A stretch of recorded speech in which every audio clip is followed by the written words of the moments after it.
Good afternoon students. Hindi विषय में काव्य खंड के अंतर्गत हम पढ़ रहे हैं संत कबीरदास जी की पदावली। आज हम पढ़ेंगे पदावली संख्या 4। हम न मरे मरे ही संसारा, हमको मिल्या जियावन हारा। अब न मरो मरने मन माना, तेई मुए जिनि राम न जाना। साकत मरे संत जन जीवे, भरी भरी राम रसायन पीवे।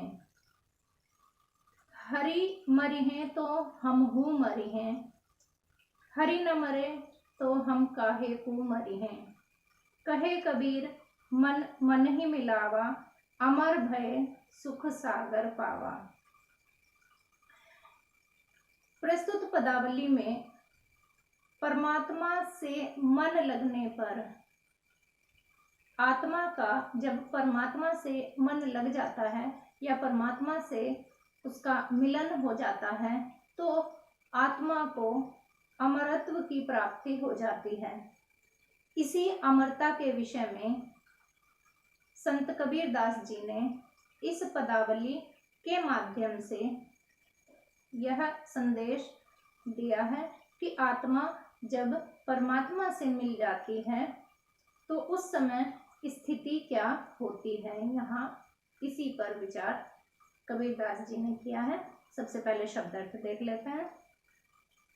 को यानी को, मरी है मर जाएगा, जियावन हारा जीवन दाता या जीवन देने वाला, साकत शाक्त या शक्ति के उपासक, रसायन औषधि या राम रूपी रसायन या औषधि। इसकी व्याख्या देख लेते हैं। हम ना मरे मरी है संसारा।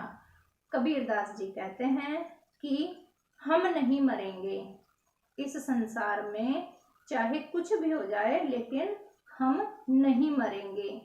मरी है संसारा, चाहे यह सारा संसार मर जाए।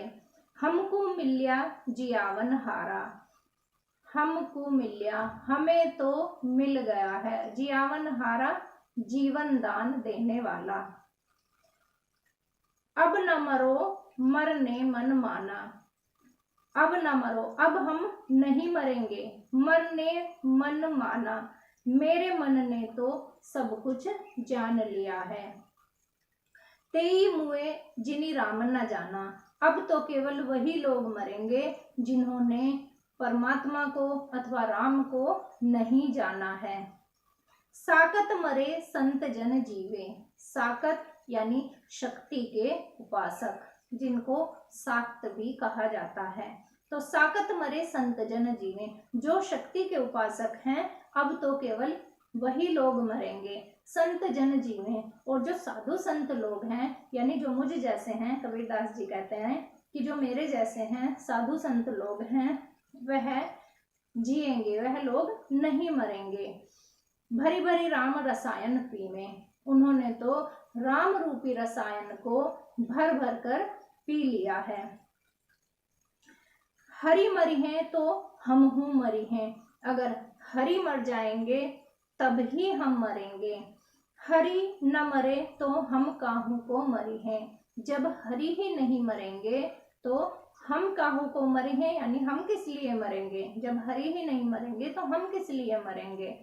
कहे कबीर मन मन ही मिलावा, कबीरदास जी कहते हैं कि मैंने तो अपने मन को उस परमात्मा से मिला लिया है, यानी आत्मा और परमात्मा का मिलन हो गया है।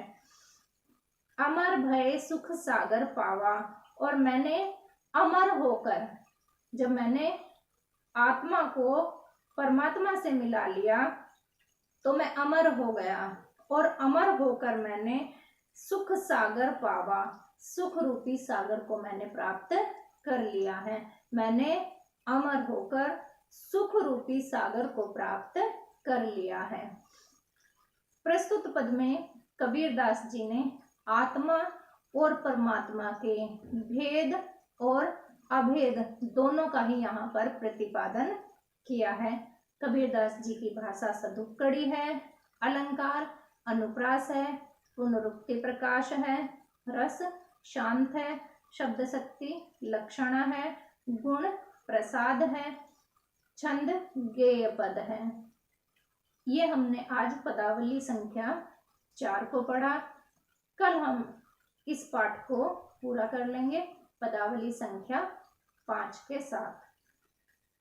ये पदावली आप अपनी उत्तर पुस्तिका में लिखेंगे।